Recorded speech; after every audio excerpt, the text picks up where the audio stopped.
Hey everyone, so this is just a kind of random video I decided to make while I was sick, so do forgive me that it's going to be a little bit shaky cam with the phone camera that I had while kind of reading over it and occasionally coughing. But yeah, part of the this is part of the Bruce Lee Fighting Method series. It was written or at least photographed in the 1960s with Bruce. It was actually written with the intent for publication. Um, Before he decided not to.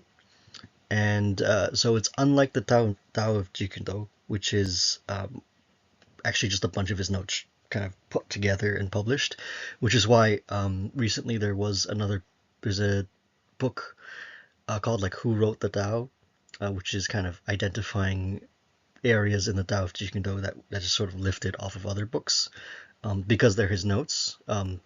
Tao of Jikendo is a lot of it is more or less, it's just a bunch of his personal notes, things he copied down that he found interesting, line drawings that he made based off of other books. So that's why.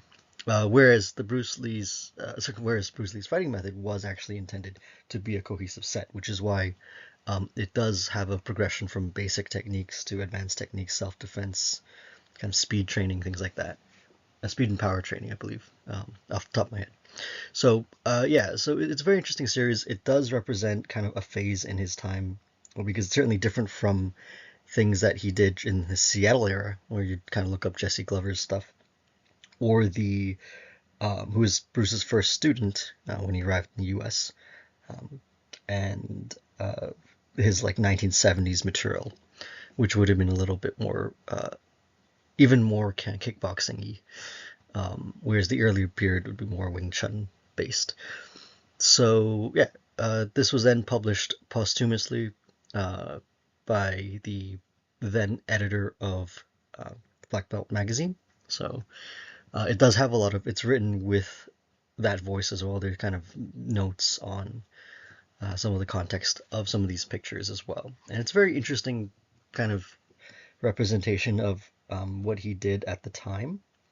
If you read like Jesse Glover's Beyond Bruce Lee between Wing Chun and Jeet Kune Do. That presents a very different like system for how Bruce would have responded. I believe the earlier phase of him in the Seattle era would have been front kicks and a lot of straight blasts or like chain punching. So kind of like for those not familiar, it's the same punches that uh, Ip Man or Ip Man would do. So that's one of the major differences. He would have used a lot more of those. And according to Dan Inosanto, the straight blast or the chain punching would have been his primary way to finish an opponent in an actual kind of fight. So it's a little different. A lot more emphasis on sidekicks, as I'll mention. But anyways, that's just a quick preamble. And again, apologies for the rough uh, kind of cut of the entire book, or at least a discussion of the book. But I do hope you enjoy it. Now, the book is divided between about 7 chapters. So, defense against surprise attacks, defense against an unarmed assailant, defense against grabbing, defending against chokeholds and hugs, defense against assailant, and defense against multiple assailants, and defense from vulnerable positions. So, cover very much a scenario-based approach to self-defense, which is has been pretty popular among particularly reality-based self-defense groups. So, and a lot of it is kind of very much Bruce Lee in many ways, particularly, and it sort of gives it away anyways, in the fact that this page also has him doing his sidekick, which he favors in his kind of mid to later phase of his, I guess, career or life, you could say, particularly in the first half from Hong Kong to Seattle, as Dan Inosanto and many of his Dan Inosanto was later, but his earlier Seattle-based students like Jesse Glover or Ed Hart, all have mainly seen him using the straight blast or the chain punching as his kind of key tool in when he's in a bind. But the sidekick seems to take precedence in his later phase, of course. And again, for better or worse, the starting of the immediate next page is again another sidekick, particularly to the knee, which will come up multiple times throughout the book, and which is on the one hand maybe it doesn't show variation, on the other hand it does show kind of a cohesiveness, right? His idea very much is to respond with the sidekick regardless of what it is, which from a self-defense perspective can be a very good idea for a lot of people, because having a billion different techniques is really not a good thing. Yes, if you're fighting, if you're competing, obviously you don't want to always use the same techniques necessarily to start off with, because you'll just, people will know your game plan. But if it's just a random stranger and you're not a professional fighter, it doesn't hurt to have a few good techniques that you can rely on, at least. And we begin with the attack from the side, which is, Bruce Lee just, minding his business, walking up to this, straight tough that's just, I guess, hanging around against the side of this fence, sees him, right, in kind of early recognition of the opponent ahead of time, giving enough space, so as you can see,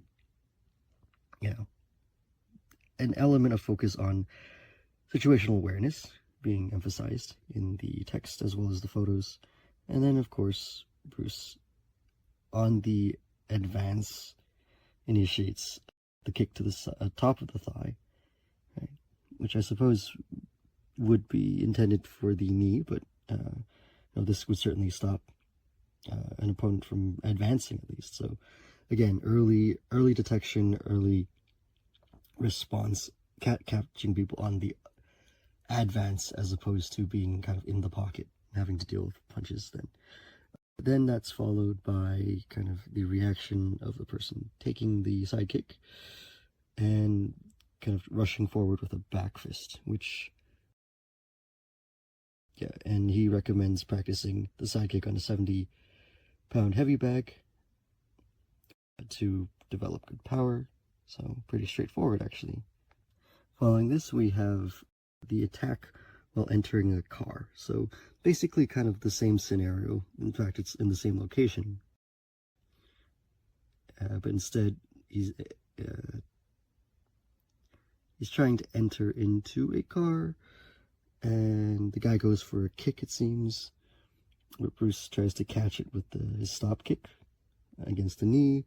The guy trips, and Bruce follows up with a kick to the face. So, again, good if you're fast, in which, it's something that's emphasized here, that Bruce has a very fast kick. So, it's something they recommend you practice a lot in the air, and then practice harder kicks on a heavy bag. So, again, it's sort of acknowledging that he has the advantage of speed, as a person. So, but again, keeping it simple. And I guess in many ways, this is kind of self-defense techniques as devised by Bruce. So, I guess it can be up in the air as to how much of this was intended for everybody, how much of this is how he would respond, particularly to these situations. So, I'd say probably a little bit of both, right? There's certain techniques that are kind of more suited for him as opposed to maybe, any random person. But then again, that's the case with all of these sorts of self-defense books, right? Even if you look at Bas Rutten's self-defense, that is very much oriented around Bas's own kind of advantages, being a pretty heavy fellow. Next one, ambush from the rear. You have the assailants follow from the rear, Lee's aware of him, and pretends he doesn't see him. Okay, so again, situational awareness. Bruce is kind of already aware that he's being followed in this scenario. And he waits for the guy to advance, and it suddenly throws a side kick, a back kind of side kick. Well, I guess you can call it just a back kick, but it does end up in the same position. Again, towards the knee. That knocks the guy down, and then the coup de grace being the stomp to the groin in this case. So, again, so it's really dependent on surprise. So, on the one hand, it's the surprise thing is kind of cool, but right, really depends on your awareness of how fast you can catch a person. Right, it can be very dangerous if you miss the side kick, right, then you immediately end up in risking your back, right, in a grappling situation instead. So kind of good if you're a fast kicker, kind of bad if it's dark, low light conditions and or you're lighter than the other guy, so you might end up getting taken to ground if you're not fast enough. So okay, so this one is ambush at close quarters. So Bruce is trying to get into a car again, and he sees his assailant moving in with a sidekick, or I guess, an awkward hook-ish kick, or running football kick, I guess. And then Bruce steps back to dodge the kick, which I guess would go into his car, unfortunately. And then Bruce responds with a side kick, which goes here, on the side kick to the back of the knee this time. That knocks the guy down. Something you've probably seen in many movies. And then that's followed by interestingly, a choke. So again, Bruce, contrary to popular belief, he does have some knowledge of grappling and is shown in some of his books, including this one. So, and that is certainly an option. Yeah, but this requires timing, and I would say, this is pretty straightforward, but I guess it would be really bad for the car is all I'm thinking right now. But otherwise, not the most complicated set of techniques. So, could be pretty usable. You just need a bit of timing with this. And I don't know how many people decide to attack you with a hook kick or whatever this kick is in the beginning, right? And that moves us to the second chapter. So, first chapter were surprise attacks. This is the defense against unarmed assailants. Again, with another nice sidekick photo, interestingly enough. And yeah, this has a little rejoinder about avoiding kata, keep fighting simple and total, and some of these he presents as seemingly irrational, but they are present because people on the street can be irrational, and certainly, yeah, things can be more unpredictable in self-defense situations because you're not dealing with people who are trained, which also means that they can use unusual approaches, right? Whatever comes to their mind at the time may be what happens, right? Which might not make sense, but also may be very surprising and dangerous in and of itself. And it's kind of interesting that some of these, they are unusual approaches, and it makes me wonder where this comes from, like why this is included. So here, there's a comment, so defense against a crouching attack, and there's actually kind of acknowledgement that Lee includes this in his self-defense series because some schools of martial arts do not prepare the students for situations like this. Besides, some schools will teach their students to stop after the opponent is down. But Lee has always felt that the assailant is trying to maim or kill you, so you have to be sure he can't retaliate. Okay, so, and there's kind of acknowledgement of the JKD use of the southpaw stance, so on the right-hand side facing. And again, so I suppose it's more against people who either approach in a weird crouch, or if they're down but trying to get up, I suppose, to attack. That seems to be what this implies. And so, yeah. So the guy moves forward, and then simply it's a side kick to the knee. Why this is included, I mean, it's not the most... It's interesting that it shows another side kick to the back of the knee to bend the guy in that way. for Bruce to pull him by his back of his neck or his back of his collar to then stomp them in the face. So I don't know. This one's kind of a funky one. It's included. There's a rationale for it, but it's sort of just another kind of sidekick series, really. So, and why you would go to pull them into that position where your legs are also exposed to the opponent is another question too, because this is a risky position to be in, right? Unless you're absolutely sure that this guy is incapacitated. They can respond. All right, they can respond with attacking your legs. Okay, the next one is interesting because it's the defense against a reverse punch. So, and again, it's kind of, I guess, situated in the context of more people knowing karate or karate being more popular back in the day. So he would have a reverse punch. There's a potential that somebody back in those days would attack with a reverse punch. In all honesty, not a lot of people in the 70s would have known karate. It was popular, but it's not like everybody would just, go out. And you're more likely to encounter a boxer at that period in particular than a karate guy, but still.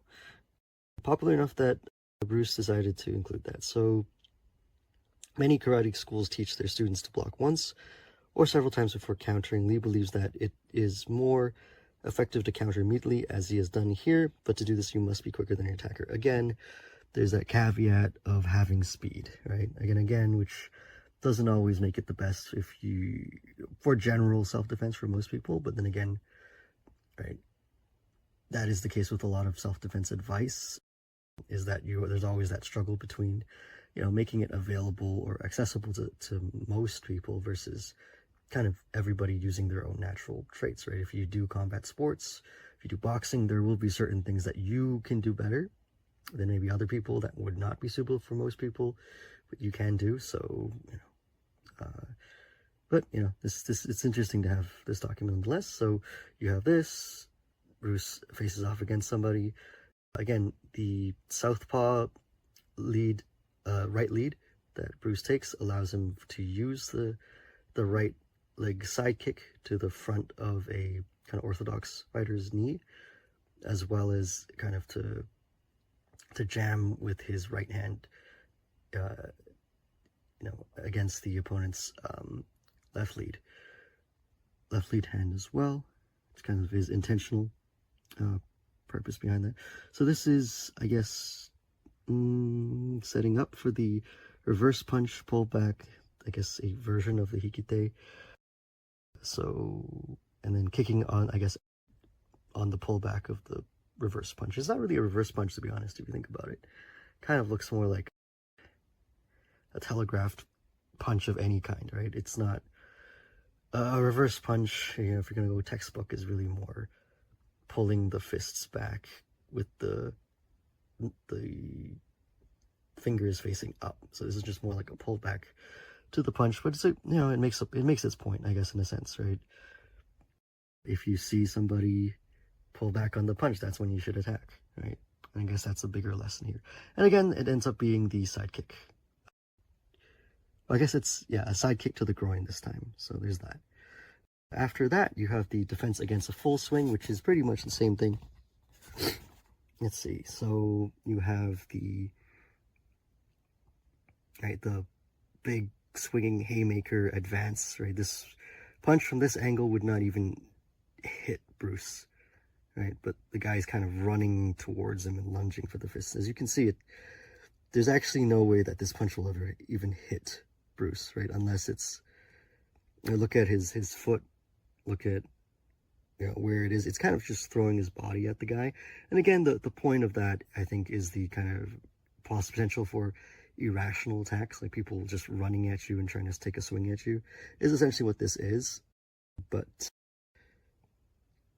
and it's mentioned here, the assailant telegraphs greatly, and Bruce just kind of goes for the sidekick.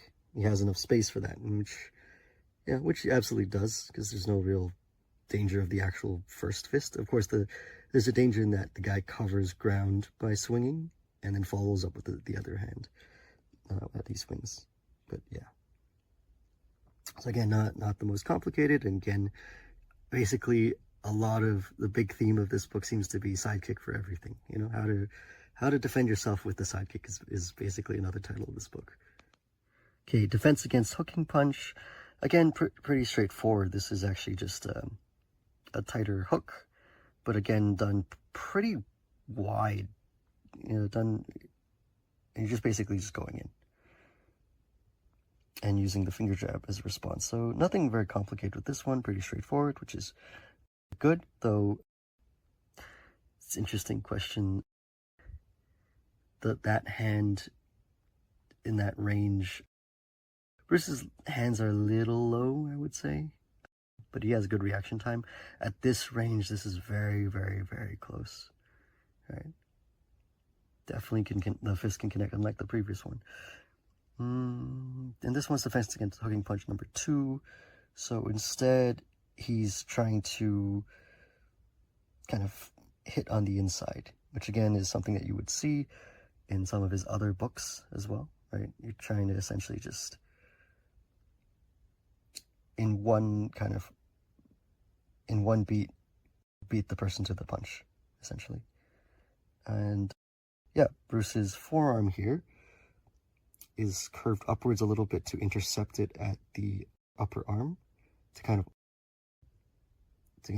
redirect some of the shot, and he uses a finger jab. He also guards with his right hand a little bit back here to help keep the fist away from his head. Of course, trying to intercept with the lead hand here, sorry, the rear hand here is actually interesting enough. Making contact, that does shear away a bit of power into the hand, so, which I wonder if that's why he chose. I guess the finger jab is also a little longer, so there's an argument for that as well. But yeah, both of these defenses aren't exactly complicated, so these ones are pretty straightforward self-defense techniques. And both of those techniques are kind of more of the Wing Chun variety. You know, sort of you have a Tanso defense and a punch, and the other one's sort of, you know, kind of, yeah, just a finger jab to the face. But anyways, let's moving on. Another one, defense against the hooking punch number 3. Number 3. That's simply another kick to the groin. So yeah, so again, it's based off of having enough space. It's a little bit farther away, but really it's kind of close for a sidekick, to be honest. Especially against a heavier opponent, this would be kind of dangerous, right? Let's say if you're not fast, or if you're fast like Bruce, then maybe that's fine. But if you're at this range, you can both hit each other, and so if you don't lift that leg quickly, or if you miss the groin, or your kick isn't strong enough, or you miss somehow, maybe you just glance off the thigh and they can take it, then you're immediately on one leg and the other person's moving inwards towards you. So that's something to be careful of. But again, you know, if you're really good and you decide to really specialize in the sidekick, you know, this really is the book of how to defend yourself with a sidekick, I gotta say. Oh, which leads us to the next one, which is the defense against the tackle. So again, that's a very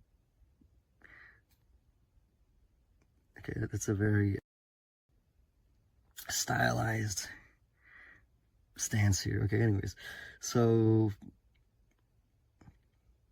the opponent goes straight for the legs, and Bruce just kicks them in the face. Well, you know, today, in today's world, where the single leg takedowns are more popular, but even back in the day, there'd be a lot more, you know, there are a fair number of people who would have done wrestling in high school, a decent amount, not a lot. Again, general population, you know, it's arguably that not everybody really did those kinds of things, but a bit of a risk unless you're really fast to try to really kick someone in the face like that. But I guess if somebody's really posing like this, maybe they're not a wrestler. Now, thankfully, Bruce has a follow-up alternative. So Lee always felt that self-defense means that you do anything to get out of a situation, or use any way to defend yourself. He normally would not have used the hair tactic in a real fight, but he was trying to tell you that it could be effective too. And in fact, actually, I think defense tackle number 2 is more effective than defense tackle up against tackle number 1, which is trying to kick a guy in the face, in which really puts your leg at risk of being grabbed. But this one instead, right, it's actually kind of like a sprawl, essentially. So again, is actually at their farther distance. Someone else is posing as the opponent. They go in. Interesting, it's a very amateurish tackle, where they kind of just run at your legs, I guess. And Bruce goes and grabs the hair and intercepts one of the arms. He actually does keep his legs pretty far away, so there is a bit of kind of awareness of the risks of the tackle. And then basically, a drag down to the ground. And then followed by a kick to the head. And essentially, it's sort of, the drag is interesting because it's a big circular drag. Bruce kind of sprawls essentially against the opponent and then pulls them backwards, but he pulls them in a circle so that their head at the end of their fall and roll ends up with their legs away from him, and then he kicks them. So basically, this is good in the sense that it nulls the risk of the opponent being able to grab or use their legs to kind of intertwine or lock against Bruce's legs in order to take him down, right? Again, let's say a kind of a modern ground grappler would be able to kind of recover from that position if they were in range. But being able to pull the person so that their legs are facing away and their arms are facing away, and you're kicking them there, that's actually a smarter move. So I would actually say that defense against tackle number 2 is more viable and is actually a smarter defense than his first one. And actually gets more and more interesting with defense tackle number 3, which is actually a very modern defense. I say modern in the sense that it's a defense that would be very recognizable today. So instead, we have Dan Inosanto instead of Bruce here, subbing in as the main guy. As the opponent goes in for the tackle. Interesting, this one, their head is a little further up, but still very wide, very kind of much more of a lunge, it seems. Goes right in. And essentially, Dan kind of posts, almost, not really a sprawl, but more like a posts against him a little bit.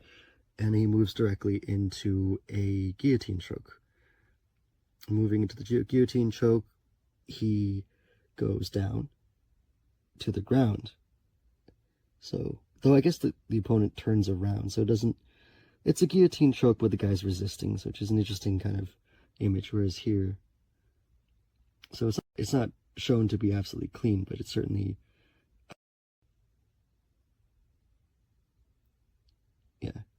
I guess it might be showing the risk of the attack to the groin, right? Whereas the warning is that, right, be sure to execute the pin quickly or the attacker could make a strike to your groin. So if you go for the guillotine choke, you better go down quickly and lock in the choke, because otherwise the guy can actually maybe rotate a little bit. And if you stay up in this position too long, there's a risk for counter. So maybe that's what that's showing. But yeah, very, very something that you would see today being shown, right? Defense against the legs and going straight into the guillotine choke and pinning down onto the ground. So that's it for that one. Next is the chapter on defense against grabbing, which is interesting because the tackle is kind of grappling-y, really, arguably. But yeah, here you have, right, another kick to the knee, but this time not a side kick, interestingly. So I forget what they call it these days. They've termed it differently, but this is a classic kick that's been around for ages, but I think has been more popularized in MMA, interestingly enough.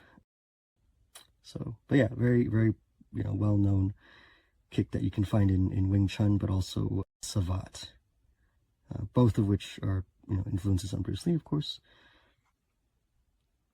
And so he says, when an assailant grabs you, he usually has the jump on you. That doesn't mean he has the advantage, because he doesn't know how you will retaliate. When you are seized in close quarters, your most practical defense is your hands. You are too close to deliver an effective kick, but a kick can be delivered if the assailant leaves enough distance between you and him.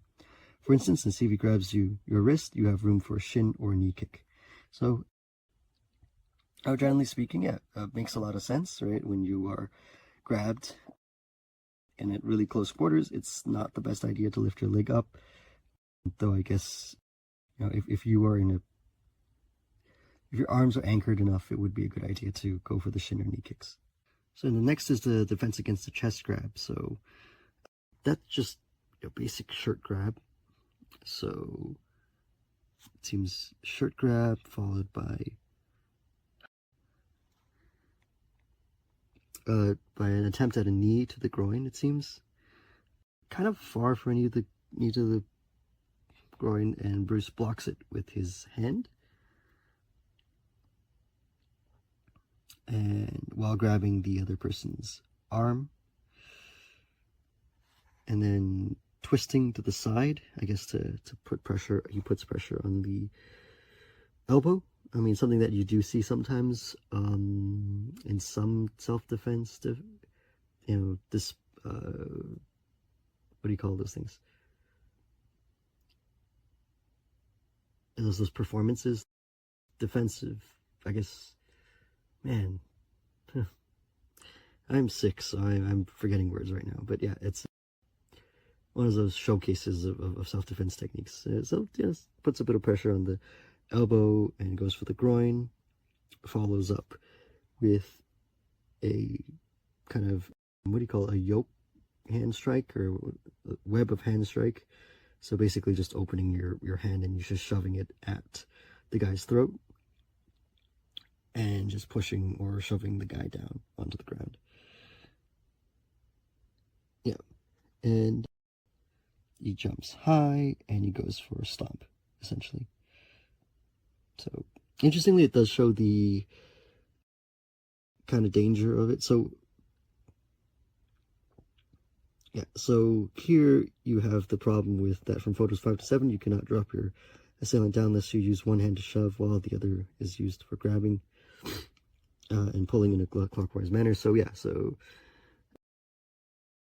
a lot of people say stuff about, the web of hand strike, as a technique, but, depends on the guy and their neck and ability to resist, right? If they can resist and you try to do this thing where you throw them onto the ground, they can resist it. There's actually, there was an instance, not with this, but with the kind of chin jab, where a police officer actually resisted somebody trying to do that to them, trying to do a similar grab and shove, and the police officer actually managed to pull out a gun and shoot the guy while they were trying to do this to him. So, can be resisted unless it's very fast. Any slower and it's kind of, you have to do something else. There's also a risk with this one. Sorry. In the sense that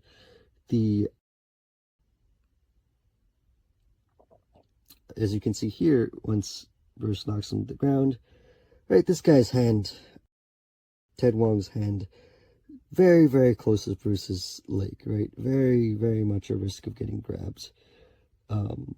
So again, a little bit too close for comfort for somebody who, isn't really out in their fall. But it does show the danger of fighting on the street, of course. This throw could end up with the guy's head smacking against the concrete, which is incredibly dangerous as well, and could end the fight theoretically. But if it doesn't, there's a risk of just very messy grabbing situation here. Yes, so back in the day, among Bruce, it was called a crescent kick. So it's kind of, let's see, so This is defense against an arm grab. Grab. Bruce pulls back, resists, throws the quick crescent kick, oblique kick, or crossover kick, whichever you want to call it, into the knee, and follows up with throwing his hands and going for another groin kick. So again, not very complicated, pretty straightforward. This one much more straightforward than some of the others that we just saw. Another one, Bruce gets his arm grabbed and he just goes for the side kick. Nothing fancy, pretty straightforward.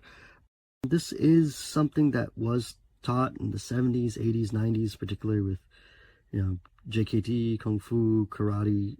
Nakayama's Practical Karate series also sometimes shows the sidekick as a defense against a grab. The problem with this is the fact that if it's just a kind of hold, or if you're pulling against it and you kind of launch yourself at their knee while they're pulling backwards, that's fine. But if there's a risk of you slipping, right? If your timing's off and you lift your leg up, you could just be pulled into the person, right? And not actually get a good kick off. So you almost have to kind of, I guess, to use this effectively, I would say you'd almost have to kind of time it well enough where it's not a strong enough pull that you're going to fall off, but you're just going to be able to get into that position to throw the kick while moving in towards the opponent. And you're going to go, if they're holding on to you, there's a likelihood that you're going to fall towards them. So I wouldn't say that. I would say it is a risk to try for the side kick. It's possible, just the fact that they have your arm means that they can manipulate your movement and your weight too. So defense against an arm grab, number 2. This one's actually the most simple one. So this is simply, Bruce gets his arm grab, he just punches him. Nothing complicated. Yeah. So sometimes the martial art instructor teaches his students several motions to dispose of an assailant when it could be done with just a simple blow, as in the Guelph sequences. So interestingly, Bruce gives multiple different responses to the arm grab, to the tackle, though he also presents the most simple versions as well. So this one's a fun one because you'll never see this today, but you would. It's something that you're more likely to have seen back in the 1920s, 30s, 40s, 50s, 60s, maybe 70s, when people really tucked in their shirts frequently enough and maybe wore a belt, that this would be a thing. This is an actual technique, and this is a technique that the belt hold, which is to grab a person by the belt. It feels kind of awkward today, right? In today's context, you would reach there to grab. But it's something that you could also see in A.J. Biddle's Do or Die. So it's a World War II, he was a World War II Marines instructor, a U.S. Marines instructor, and he was well known for that combatives book. And he actually showed a technique where you grab by the belt and you hit in the face. I believe it was a chin jab to the face, but it could very well be a punch to the face. In other contexts too. And I believe I have seen it elsewhere in some other manuals. It is a way to get a good, secure hold onto somebody if their belt is exposed and you can grab it. Right? It's a very awkward position to be in, and you get their, the center of gravity essentially to pull them towards you. It's a very awkward position to be in. But yeah, it's another grab to the belt, and then there's a simple response is to punch back quickly, just to kind of block the arm and punch them back. So, easy to defend as well. But I would say if you were ever in this position and somebody were to just yank you by the belt forwards and they had a decent amount of strength, pulling strength, you'd kind of be off your feet, right? That's the problem. And you can even see here, Bruce is kind of off his feet, right? He's kind of being pulled forwards. He's on his toes at this point. And so it really is dependent on the idea of falling into the person, right? So if you're familiar with old-fashioned boxing, Jack Dempsey's falling step, which is something that Bruce was very interested in as well. So if you use the weight of your body falling forwards, you can generate a degree of force. So theoretically, right, that would be the response. The response would be to try to catch yourself as you fall forwards, but also strike. So that is something. Maybe that's something just kind of an intentional but not really mentioned aspect of these photos, right? So Bruce is falling forwards, look at the front leg, and he's catching himself, and he's throwing the shot too. So here's that. Okay, defense against wrist lock, interesting. I guess wrist locks, Aikido was getting more popular back in that period. I don't think Bruce was actually very impressed himself with Aikido, as I understand it. But yeah, the assailant puts Bruce in a wrist lock, and Bruce basically just rotates out of it and goes for the knee to the, like, basically it's a spinning back knee, spinning back elbow, essentially. So yeah, so Bruce always emphasized that you don't turn your back to your opponent, but in this case it was done quickly enough to be effective. So yeah, Bruce did have a spinning back elbow, just specifically for wrist locks, it seems. So it's a viable technique, I suppose. There's also other ones where you just grab against, or you get close enough and you just start hitting. But yeah, it's interesting. I'm not sure how often you would get grabbed in this position, but yeah, something to think about. Interesting. Another technique that's more old-fashioned, you don't really see that today because folks are more influenced by, Brazilian Jiu-Jitsu. You don't see people using Nelson holds of any sort anymore. Right, everybody wants to go for the ground and pound after all. So, this is a sort of half Nelson, I guess. Yeah, it's kind of a. And Bruce's response is also to kind of lean forwards, use their momentum, rotate them off, essentially, and then go for that back elbow, essentially. A lot of things that could go wrong with this one, to be honest, right? This is, somebody does this to you, you could rotate them off here, but then the big problem is that they could quickly, it really depends on, I guess, pinning the guy's arm here. So you can see right, Bruce is actually trying to hold on to the opponent's right arm while they spin backwards to prevent, let's say, a choke from behind, right? But that really depends on that throw to really work. I mean, on concrete it would probably hurt, but it's something that could be easily countered, right, by a lot of people today, especially. It's not something that would be, I mean, even back in the day, it's not, you really have to be fast and kind of dominating to avoid that. So, it is an option, but it's certainly, I would say it's also a very dangerous one to be in. I mean, inherently, against anybody who knows how to grapple. All right, defense against a wrist lock. This is a different wrist lock. A very odd one. But certainly, yeah, really something somebody who has a knowledge of wrist locks would use. But yeah, Bruce essentially resolves it by the side kick, followed by another kick, side kick. So, yeah, I mean, I think this is one of those more unusual attempts. It could very well just be an arm grab defense, arguably, but yeah. Depends on how much they sink in the lock, I suppose. It could hurt a bit, but also it's very, I think one of the problems with this one is that it's very, very far away. The person's very, very far away to give Bruce enough space and stability to pull that side kick off. Again, if you were to just, if you're not a great kicker and you were in this weird position and you lift up your leg, the guy could just, wrist lock or no wrist lock, they could just, drag your arm backwards and you'd fall. Right? So that's another thing to keep in mind, these kinds of defenses.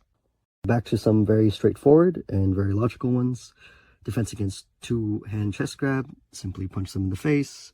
Defense against two-hand chest grab number 2, simply another elbow to the face.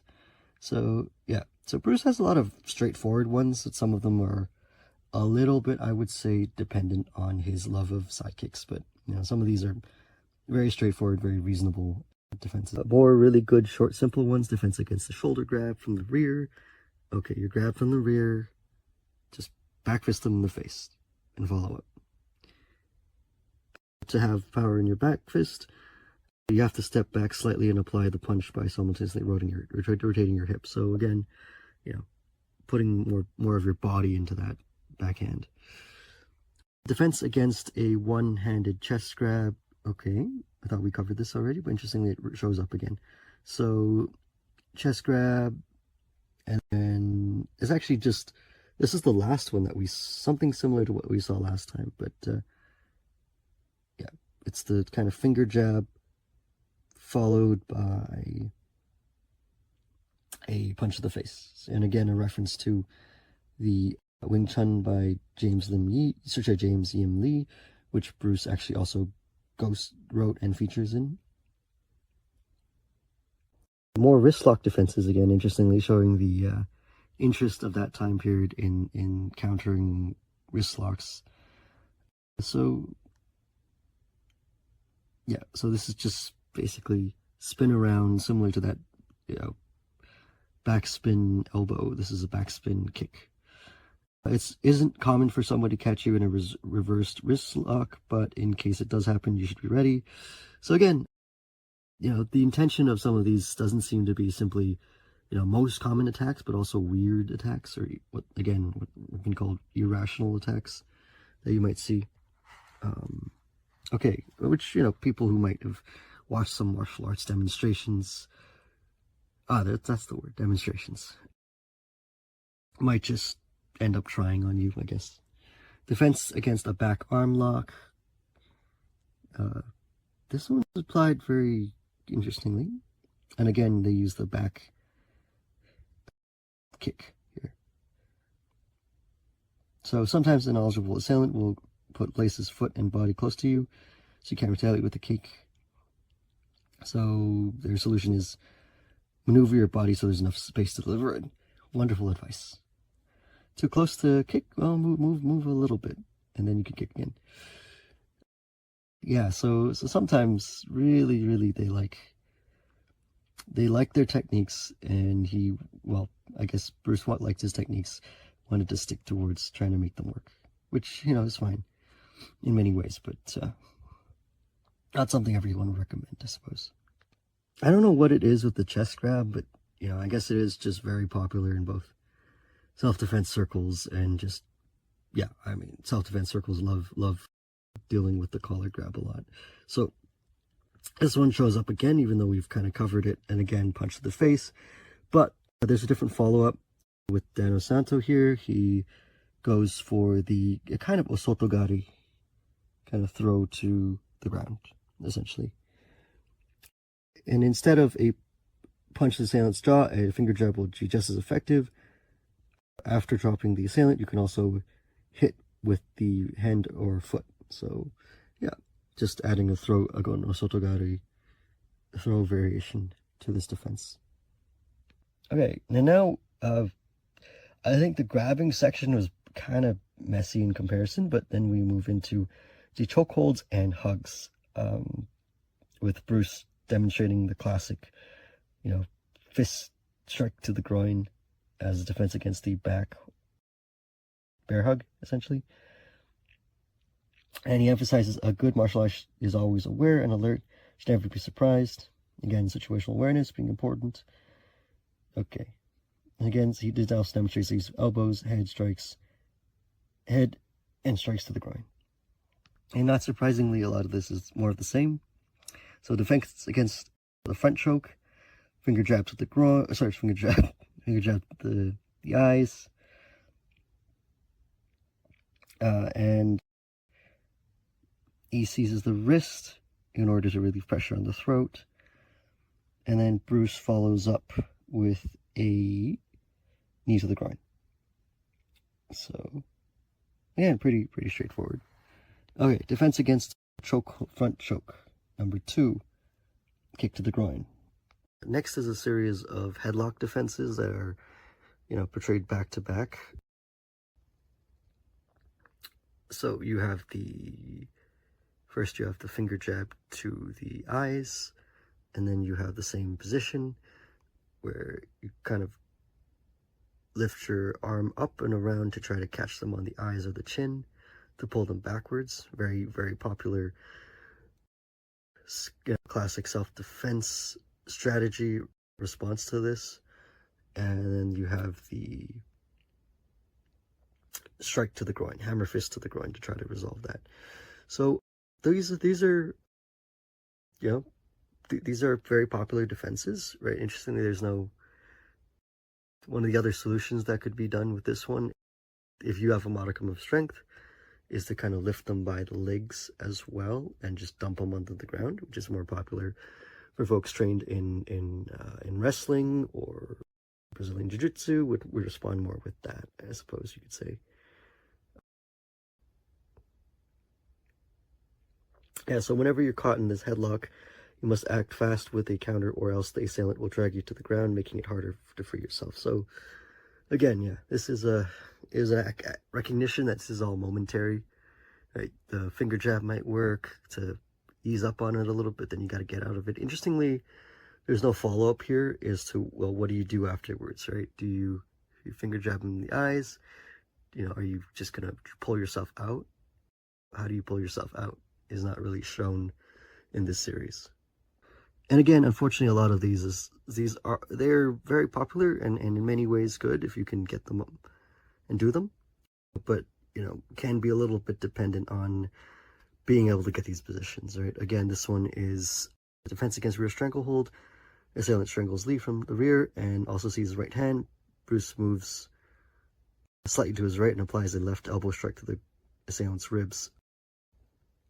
The problem with this one, and something that I've experienced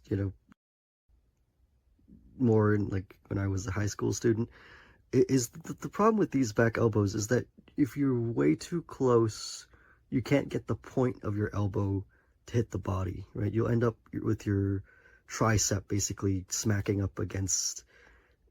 awkwardly smacking up against their body, and really doesn't, right? You need the point, unless you have a really heavy swing where hitting them with your tricep is going to actually do something. You really do need to be able to bend in a position to use the point of your elbow to hit. So it's a good, it can be a good technique, but it can also be a very, very difficult to reliably pull off against somebody who's aggressively pulling you backwards, I would say. Okay, defense against a bear hug.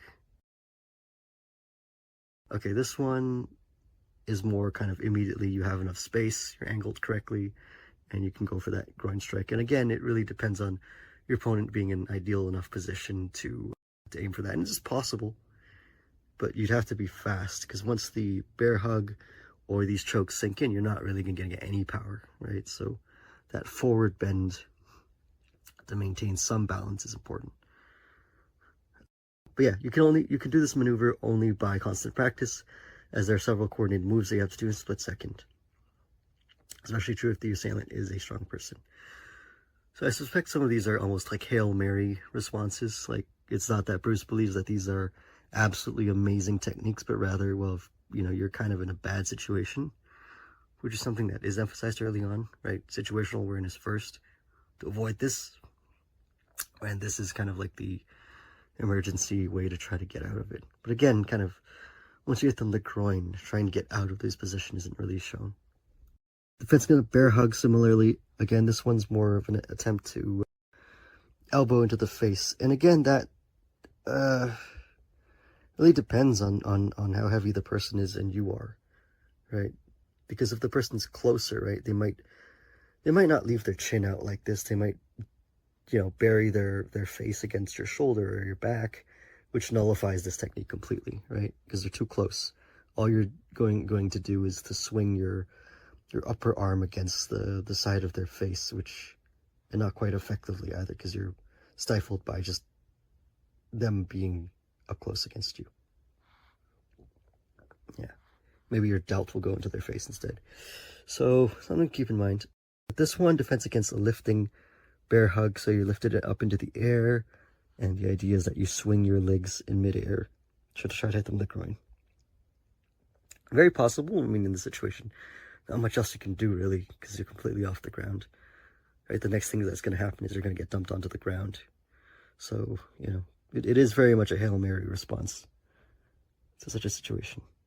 And it'd always be best to avoid this first. So, defense against the lifting bear hug. This one is, again, another kind of more Hail Mary defense, right? You're kind of in the air already. You really can't do anything. I know Bas Rutten and other people might do like a wrap your leg around the guy's leg to keep yourself from being thrown too far. That's an option, certainly. And I'd direct you to looking at their material for that. But yeah, here Bruce just presents basically you flail around and you kind of try to swing your head against them, try to hit them in the groin essentially. You know, I mean, it really is just a bad situation to be in. Really is not a lot you can do. Yeah. So defense against a front headlock, I like a lot more. It's pretty straightforward. Okay, so this is a guillotine essentially. You put in the guillotine, you just uppercut them in the groin. And that moves us into chapter number 5, self-defense against an armed assailant. Okay, and you have Bruce doing kind of interesting leg sweep. So he acknowledges that you should try to practice with things, you know, weapons that look like what you're actually trying to use against it. And yeah, so he always emphasized that you're always at advantage against someone with a weapon, so keep away from him. Essentially, pretty good, solid advice. Just don't fight anyone with a weapon. Bad idea. And first off, we have the defense against club number 1. So simply, the assailant goes for the swing with the club on the right hand. They swing forwards. Bruce dodges and then goes for the side kick. Of course he does. This is, you know, it's doable, but it's really, you have to have a knowledge of how long this club is. And you have to have really good distance management. You pull back not far enough and you're going to get hit in the face, right? Look at where the arc of that swing and look at the point of that club, right? If it was a little longer and Bruce misjudged the distance, you get hit. So good if it's really not that long of a club and you have good footwork or body movement to evade, but also not the best idea because you're moving. The risk is that you get hit by the fastest and the hard part of the weapon, right? As opposed to like jumping in to his arm where you might just, you know, his arm might swing against your head, but at least it's not the club itself, which is another option. Defense against the club number 2. This one instead, Bruce ducks underneath and kind of traps that arm, preventing it from being swung backwards. And then and then that's about it, right? And he follows up with a knee to the face, which kind of awkward position to pull off a knee, actually, because the other arm is available and open technically, right? The shoulder stop, the upper arm stop, would prevent the attempt to grab the leg somewhat with the left hand and the right hand, but it's not a sure thing unless you I guess, go for a head grab to control their balance.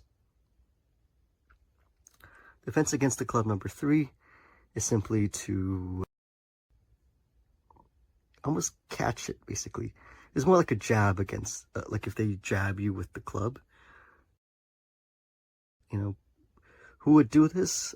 If not too many people would do this per se, but it's possible, I suppose.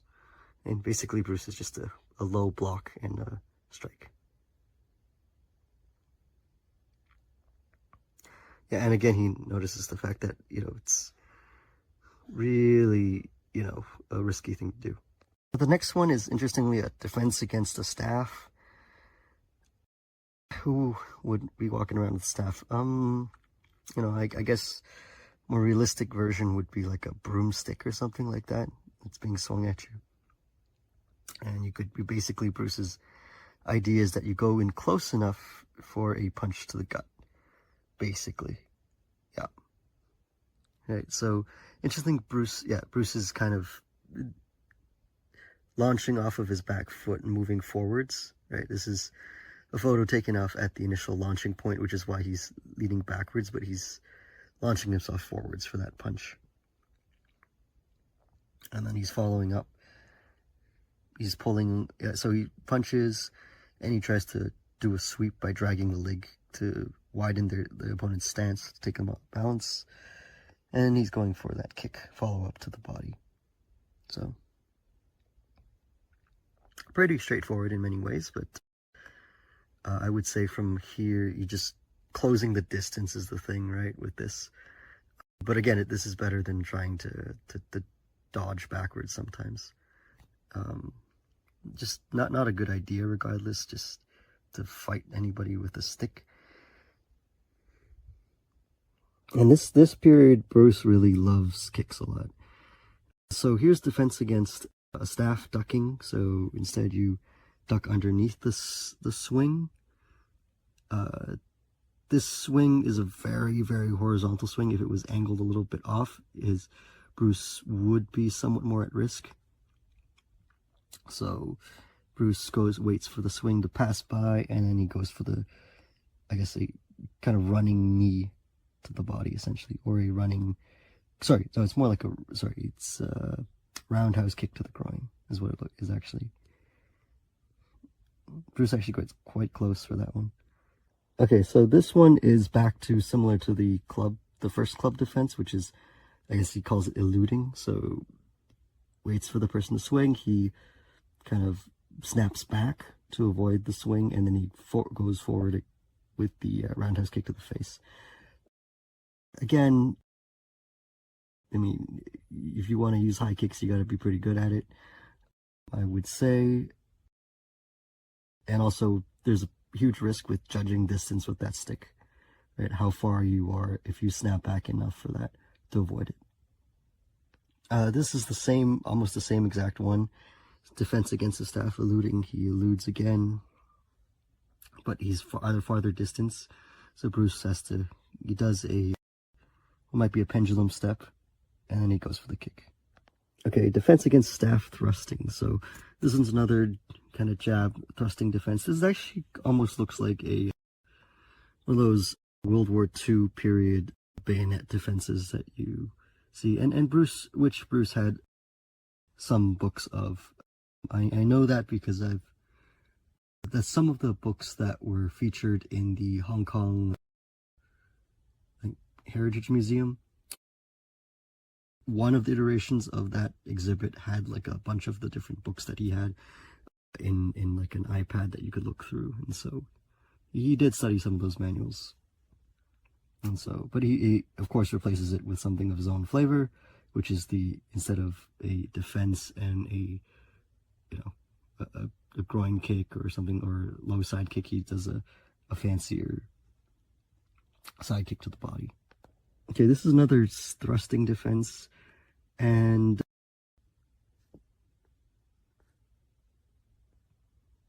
yeah, so there's a kind of recognition of the advantage, disadvantage of facing against the staff. Again, there's something that I've mentioned earlier, right? You really can't misjudge closing distance with a weapon like this, right? It is very risky if you misjudge it. It is a staff or a stick being swung or thrusted against you is much more dangerous than you might realize, right? It can go much faster than you might think. If you would just test it out with friends, that would be, you would kind of see that, but be careful. And I'm not responsible for that, of course. Okay, so against the thrust, Bruce instead goes for a front kick to the arm, which is very risky. You really have to have a good grip and have good timing for this one. So credit where credit is due. Bruce is actually one of the first people to really discuss the grab and stab from a self-defense perspective. Even if you were to look at World War I, World War II manuals, is not something that you would really see. But yeah, Bruce has a very interesting defense, not very often taught, but certainly in many ways more viable than a lot of other options that are taught out there. So this is actually, in principle, very similar to what Lee Morrison teaches in terms of attacking the grabbing hand and moving to the outside, right? Lee Morrison uses a more kind of, you attack the elbow and you basically do an arm drag to the side so that you avoid the knife itself. And Bruce, similarly, rather than trying to punch the guy or trying to attack the active knife hand, kind of actually just wraps around the elbow to try to move out to the side, right? To try to flank the guy, move him off balance for that. After which he goes for the sweep and then stomps, given the seriousness of the situation. Okay, so the following knife defenses are a lot more kind of the stuff that you would have seen in that period, and from the 40s to the 50s to the 60s, where you're kind of with more knife dueling in its style.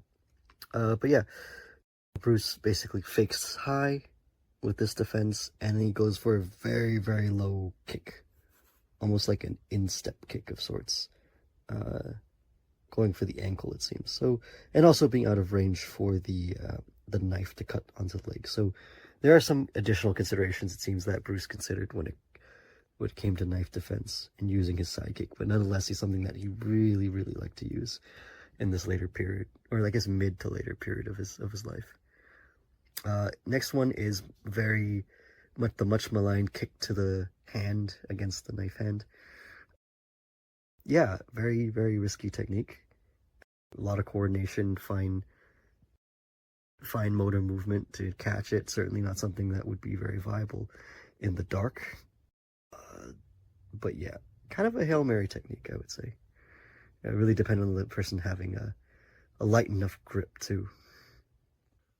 This time Bruce is subbed with Dan Inosanto, and this is a knife swing. So the knife swings, the forehand swing goes in, Dan sidesteps backwards, and on the swing completing its route, Dan lunges forwards in order to get the side kick to the back of the knee. So yeah, it's as stated here, right? Facing a person with a knife is quite frightening unless you have actually mentally prepared for this type of situation. If you haven't, you should start right away. You don't want to freeze in the moment. Always avoid encounter with an armed person if you possibly can. Again, this is, right? This really depends on a committed attack, right? Committed swing. And even then, I mean, right? This is more like somebody swing at enough of a distance that you could dodge, and then moving in can be risky, right? If somebody swings wildly, they'll swing forwards. They won't just swing forwards. They'll swing forwards, and then they'll likely try to swing backwards as well if they're flailing even. And so, for example, at this moment, this is okay. Maybe you dodge it, but here, you know, Dan's actually quite exposed in this position. Look at where the knife hand is. Look at where his face is, his arm is. All those are risky targets, right, in the lunge forwards, right? And arguably, lunge forwards in order to just get that side kick off. So, right, even if you were to do this, you would immediately need to be ready for that backswing. And the potential that the side kick, if it misses, that you're going to catch a cut, right? So imagine that side kick missing just a little bit. That person attacking would be swinging. It was you continuing the backswing. So the upper arm here would be maybe a risky target there, maybe the face too. So, you know, in principle, this could be a strategy, right? This could very well be a legitimate strategy, but it comes with many of its own risks. Defense against the gun is pretty straightforward. Bruce just has the, the grab onto the gun and basically just attack the throat and back fist. So, nothing too complicated, but also still incredibly risky. Of course, but that's the case with any disarm, to be honest. Same thing with defense against the gun from the rear. Bruce has the classic, turn around wrap. So you can see almost this is almost one of those technique from Get Tough, right? It's the turnaround and almost like chin jab, right? He's in that chin jab position, but he chooses to use a finger jab to the throat instead, and the back fist as a follow-up. But as you can see here, yeah, Get Tough was one of the books that I saw at the Hong Kong Heritage Museum in the Bruce Lee exhibit on that iPad with the different books that were in it. So definitely seems to be one of the ones that, one of the influences where it comes from. But Bruce definitely chooses his own techniques for the follow-up. He just doesn't choose the chin jab or like knee to the groin or any of the other techniques. He goes for that finger to the throat, which is an interesting choice,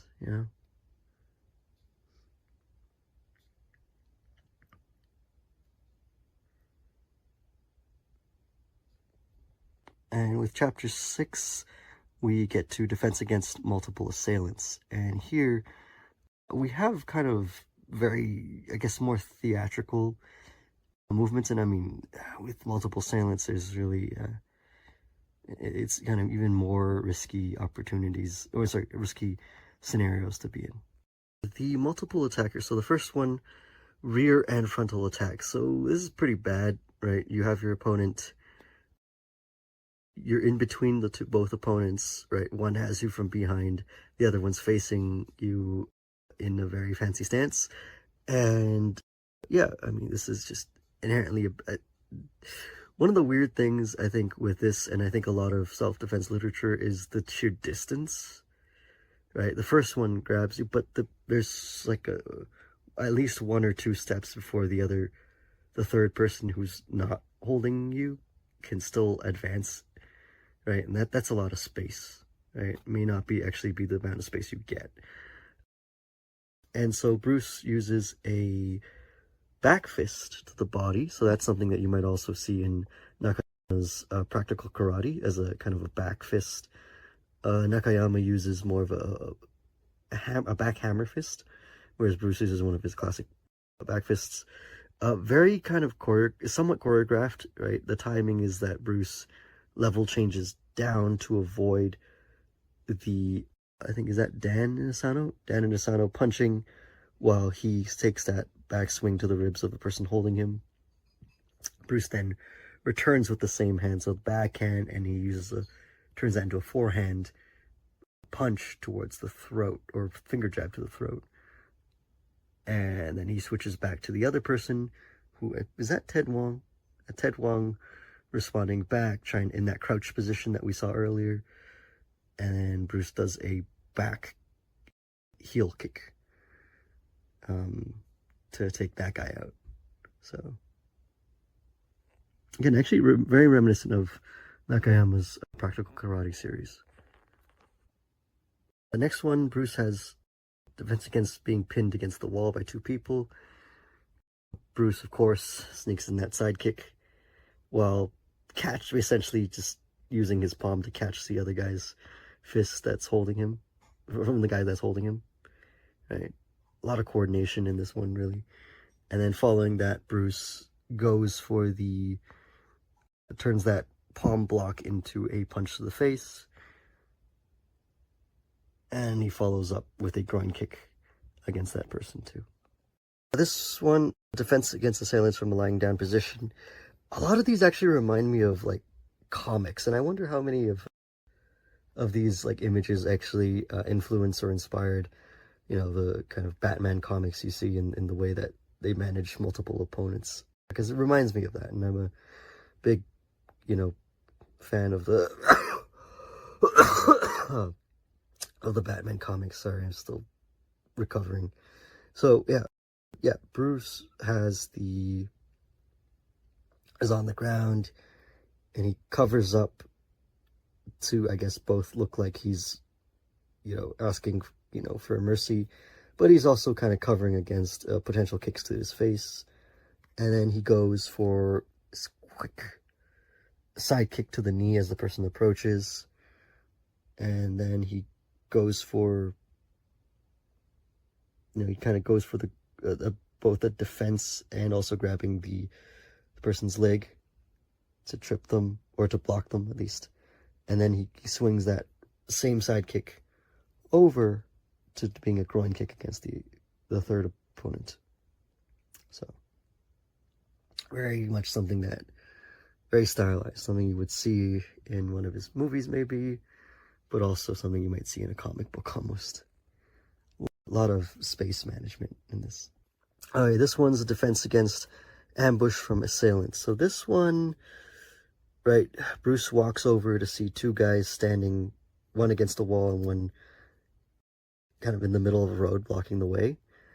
I mean, in this situation, if you see this you could probably see something like this from a mile away and just decide, hey, don't go down that street, don't go in that direction, right? It's just a bad idea.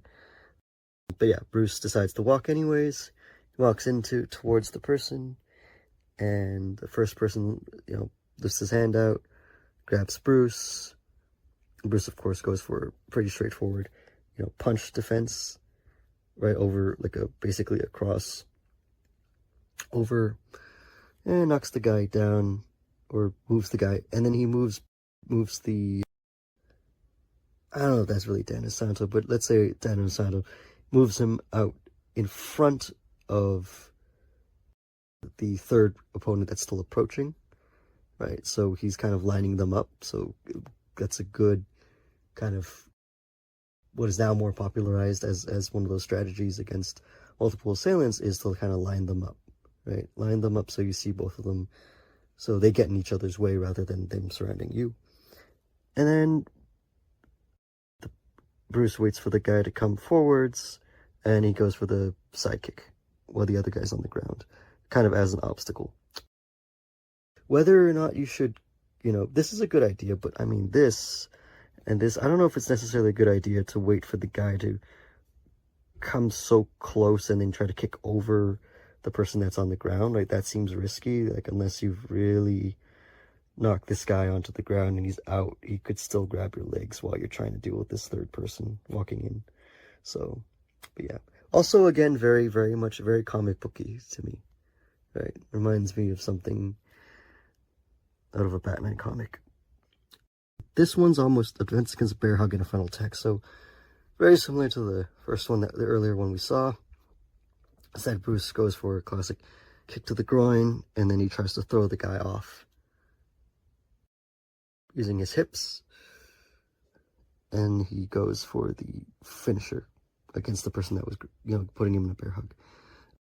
This one, I mean, pretty straightforward, but also very, one can't underestimate the problems with trying to simply throw them over your hip in a bear hug position. If they're putting you in bear hug, and they have any semblance of, I think, what they're doing, they would be trying to bear hug you and throw you onto the ground.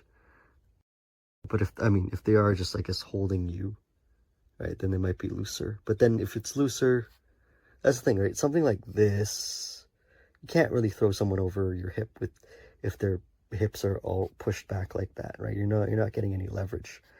And look at the position of Bruce's hips versus the guy doing the bear hug, right? His hips are actually lower, so Bruce would not get very good leverage. He only gets good leverage once the guy tries to reach higher, right? In this situation, right, then Bruce kind of manages to get his hips underneath the opponent's hips for that throw, right? But if you're just kind of held like this, just being held to get punched, like, that's really hard to use the hip throw from that position,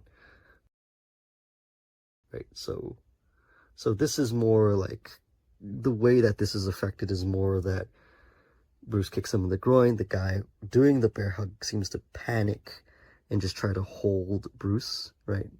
Right? This guy doesn't have a good control with the bear hug at all, right? He just kind of, it almost looks like a frantic attempt to just hold Bruce, which then allows for that throw, right?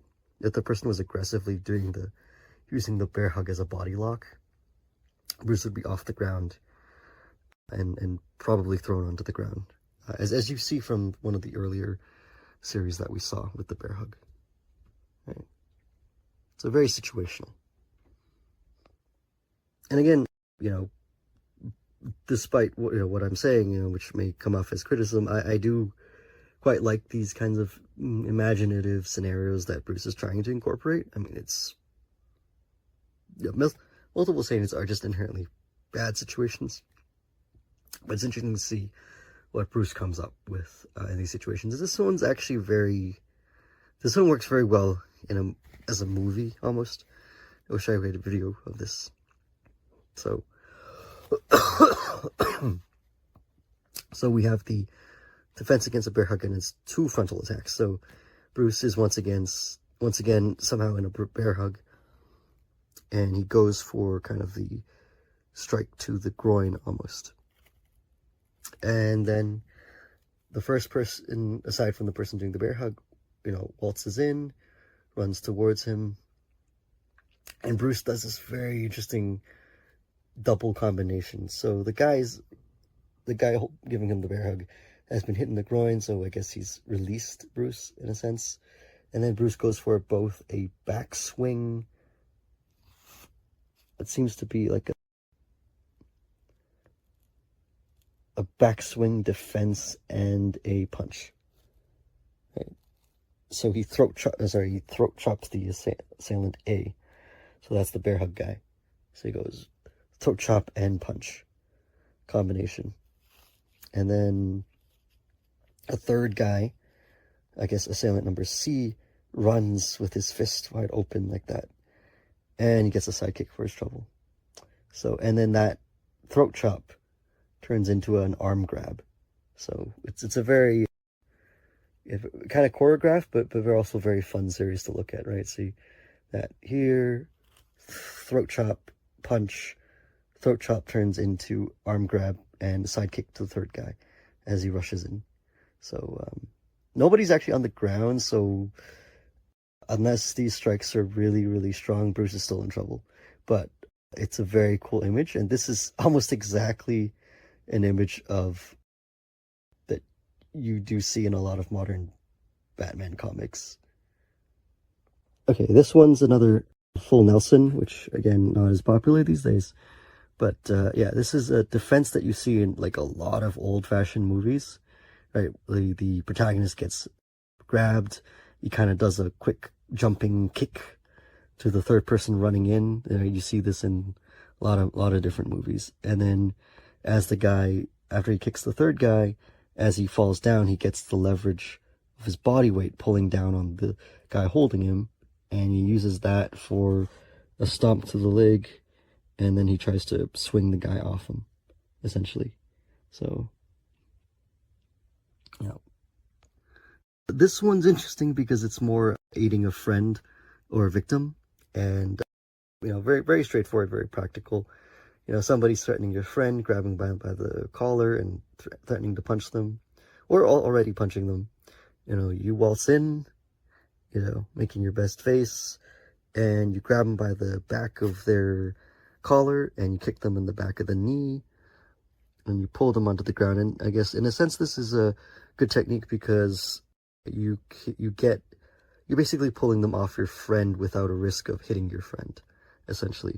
So they go backwards, your friend is standing there awkwardly, and then you and him can then grab the guy and take him down, basically. Pretty straightforward, right? It turns that kick and that bend into kind of an old-fashioned arm bar to pin onto the ground. An old, I guess in Aikido it's called the Ikkyo. But it's also sometimes called it used to just be, what they call the arm bar, but I guess the arm bar's been applied to the Jujigatame a lot these days. And then the final chapter, we have defense from a vulnerable position. So Bruce Lee has included this chapter because he felt that the attack can come from anywhere, so yeah. So this is a very much, I guess, more in special situations, and Bruce is having lots of fun here, sitting in his chair, punching people in the groin. So the first is the defense from a chair frontal attack. Bruce is just sitting, minding his own business. Somebody walks up towards him and wants to punch him, I guess. And Bruce kicks him in the groin. Very simple. The second one, rear attack. This is more like a rear choke. This is done less so in the kind of modern rear naked, well, it's not modern, but like less the rear naked choke that's focused on it being a blood choke, but more like a kind of an old hadakajime with the forearm across the throat, more an airway constriction. Bruce, and given that it is this type of lock and the position of the guy's head isn't really in the best position, it leaves the guy's head forwards enough for Bruce to go for the finger, for the hair grab to secure the guy's head close enough, and then a finger jab to the eyes. So kind of a lesson in what not to do when you're choking someone from behind as well. Okay, defense against a chair, from a chair, frontal attack. This time the person's too close, so of course Bruce goes for the groin punch. So, yeah, Bruce does,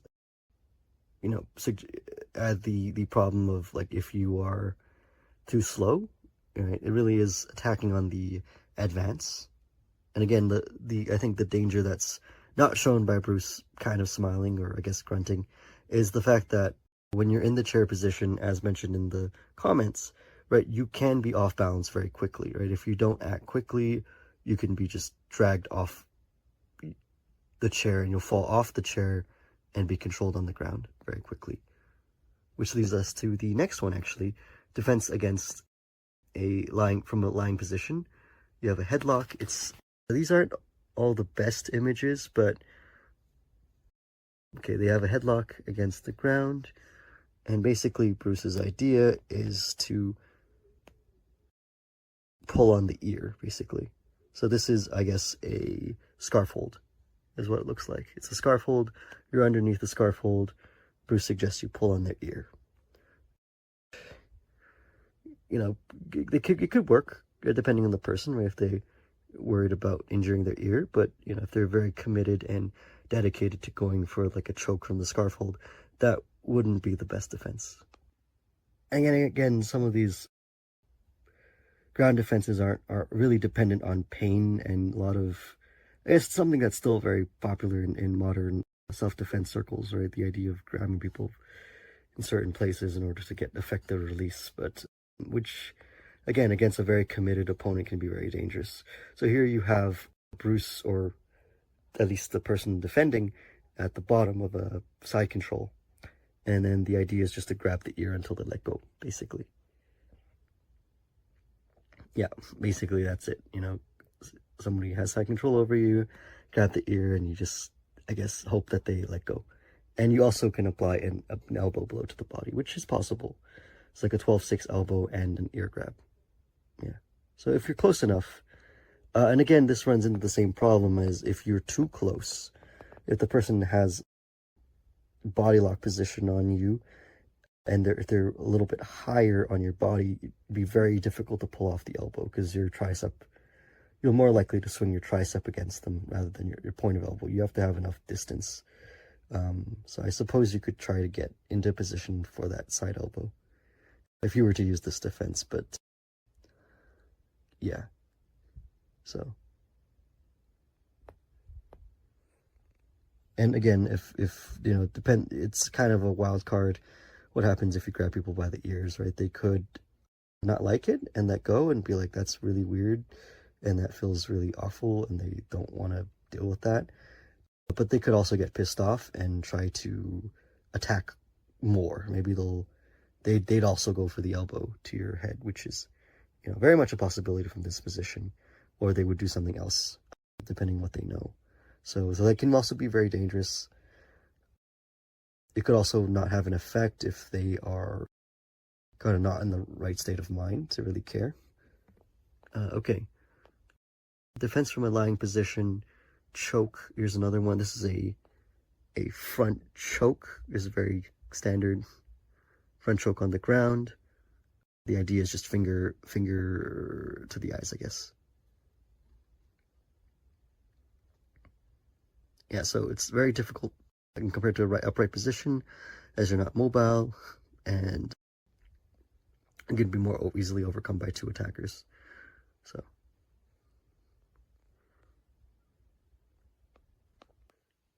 Okay, so this is the last one, the defense from a lying position, a stomping blow. So you're on the ground and across, and the person is on top of you, and they're going for direct stomps down on you. And basically the idea is that you roll towards their body as they try to stomp, so that they fall onto their back, right? And once they're on their back, as they're falling on the back, you throw a corkscrew punch to the groin to take him out, which is actually kind of funny. This series, it almost looks like a Jujigatame, right? It almost looks like Dan Inosanto is going for that, that arm bar on the ground, but he's not. This is actually just meant to be a throw. It's kind of funny because I wonder if they kind of recycled some of those photos and this was meant to be a Jujigatame or a Jujigatame defense, because look, that I think Dan Inosanto has the guy's arm as he's falling down, so it almost looks like there's an attempt to kind of resist against the Jujigatame and then the groin punch to get out of it seems. But that's not really what's shown, so it's more a defense against the stomp. Right, just trip the guy and then punch him in the groin, basically. So, and that's about it for this book. So, overall, I would say this is a pretty cool book, right? It's very interesting to see Bruce's ideas about self-defense applied. It's remarkably consistent with a lot of the techniques that he taught. Right, there's a straightforwardness, there's a simpleness to some of them, but there is kind of, I guess I would say, from a contemporary perspective, a surprising both use of certain techniques in terms of awareness of grappling, but also an incredible, I think, at the same time, a degree of a lack of awareness, because some of the positions for the counter grappling doesn't take into account the potential risks of some of them. But again, it seems like a lot of the focus is on treating some of the grappling as almost like a worst case scenario situation instead. And I think, I forget the source, unfortunately, and I should look this up, honestly, or risk being another one of those people that just talks about Bruce Lee stuff without sourcing it. But there is an old account of Bruce, not responding to saying, oh, what if I'm on the ground, and Bruce saying, well, I'll just walk away, as opposed to actually trying to fight someone on the ground. So Bruce is aware of grappling. This does show an awareness of it. This was written and photographed around the 1960s. The first edition of this book was published in 1976 after Bruce passed away. So this book, when these photos were taken and these, the initial drafts of these were made, but decided not to be published until much after his death. This would have been, I think, kind of a midway point through his development, at least of Jiu-Jitsu. Right, the later grappling stuff that you would see in Game of Death, for example, that would be well into the 70s. Well, not well into the 70s. That would be right into the start of the 70s. Whereas this would be mid 60s material that Bruce had, and is reflective of that time period. So I think because of how fast Bruce kept studying and changing his stuff, it's possible that he would have had different responses in his later period than what is shown here. So I would leave that as a caveat. I still think it's a pretty cool book to read. Of self-defense books, it does have it has some standard things, but it has some very fun, unique Bruce Lee kind of things as well. So